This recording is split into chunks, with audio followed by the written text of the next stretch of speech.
the understanding of dark matter and how dark matter evolved as well, along with everything else. And because I used the rule of nature, which are things are round, right? They're not, spherical, perfect, but they are round. Because I used that key as I was taking the whole of creation apart, going through time, you get to a point where you are examining the dark matter, because there's nothing else much to examine. You've removed all matter, you've removed energy increase, and all you've got is dark matter. So you start really examining dark matter to the point where nothing to you is something extremely important. So you look at the diversity of the dark matter, and then you look at the densities of the dark matter, and then you look at what makes dark matter dense and what makes dark matter not dense. And then you go through into the dark matter. And when you get into the dark matter, you then realize the depths of creation. In dark matter, there is infinity. And it doesn't matter how small the dark matter is, there will always be infinity in dark matter. And infinity you will find in all particles of dark matter. Every single little bit of a particle of dark matter, you will find infinity. And infinity is hooked up and linked to time and time realms. So you examine dark matter, you get saturated in the dark matter, and then in the dark matter you find time realms. And then the time realms break up and fracture into segments of time fragments. And then the time fragments, you have to start taking apart and taking away the time fragments. And once you've taken all the time fragments away in the dark matter, you end up with a unified time frame of 0 time. And because you're in a unified framework of 0 time, you then start examining the 0 time. But you're going back through time. So you're removing things all the time. You're removing all these things as you're going back through time. And as you get to 0 time, you realize that even in 0 time, there is integered time. So you have to start removing the integers of 0 time. Start removing integers of 0 time from 0 time. And eventually, once you do that, the void vanishes and disappears, and there aren't any borders or boundaries or time realms to be able to hold or contain you. I then hit the expanse. The expanse came into existence, and it is absolutely immense. The expanse is huge. It's a realm of existence which is just so big. It's so big because you've removed every single thing that you ever knew existed, and you have removed every little bit of it. And then eventually you're just in the expanse. And you are just there.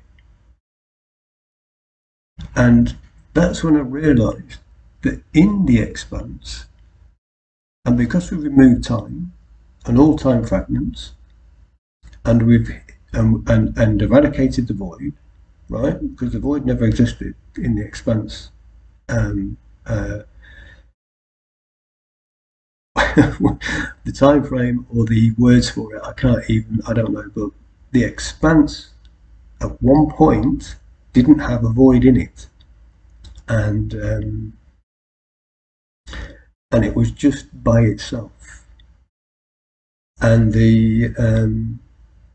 but there is an existence after the expanse. There is an existence after the expanse. The expanse is just a containment field.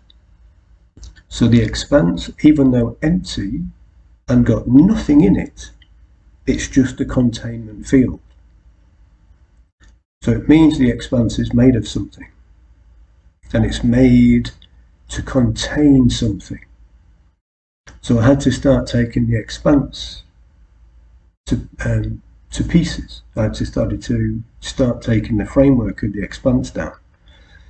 And once I'd taken the framework of all the expanse down in creation, there was another existence outside that.